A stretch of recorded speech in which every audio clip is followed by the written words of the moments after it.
স্থগিত এইচএসসি পরীক্ষার নতুন রুটিন প্রকাশ।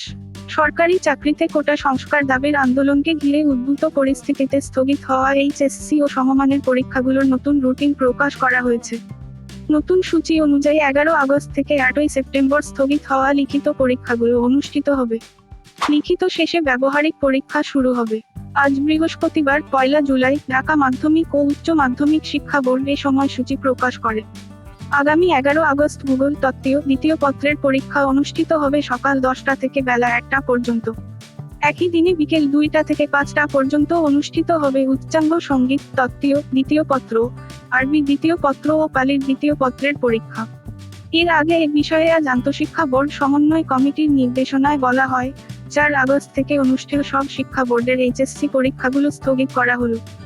11 আগস্ট থেকে স্থগিত করা পরীক্ষাগুলো নতুন সময়সূচি অনুযায়ী হবে। এর আগে কয়েক দফায় এইচএসসি ও সমমানের পরীক্ষা স্থগিত করা হয়েছিল। প্রথমে গত 18 জুলাইয়ের পরীক্ষা স্থগিত করা হয়। তারপর একসঙ্গে 21, 23 ও 25 জুলাইয়ের সব শিক্ষা বোর্ডের এইচএসসি ও সমমানের পরীক্ষা স্থগিত করা হয়। এরপর আরেক দফায় 28 জুলাই থেকে 1 আগস্ট পর্যন্ত পরীক্ষা স্থগিত করা হয়। পরবর্তী পরীক্ষা 4 আগস্ট থেকে শুরুর কথা ছিল। এখন নতুন সিদ্ধান্ত হলো একেবারে 11 আগস্ট থেকে নতুন সময়সূচিতে বাকি পরীক্ষাগুলো নেওয়া হবে। কোটা সংস্কার আন্দোলন ঘিরে উদ্ভূত পরিস্থিতিতে 17 জুলাই সব সরকারি বেসরকারি বিশ্ববিদ্যালয় বন্ধ ঘোষণা করা হয়।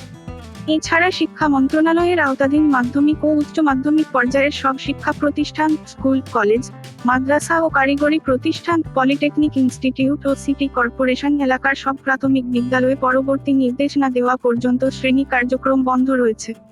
16 ও 17 জুলাই এ সিদ্ধান্ত জানানো হয়।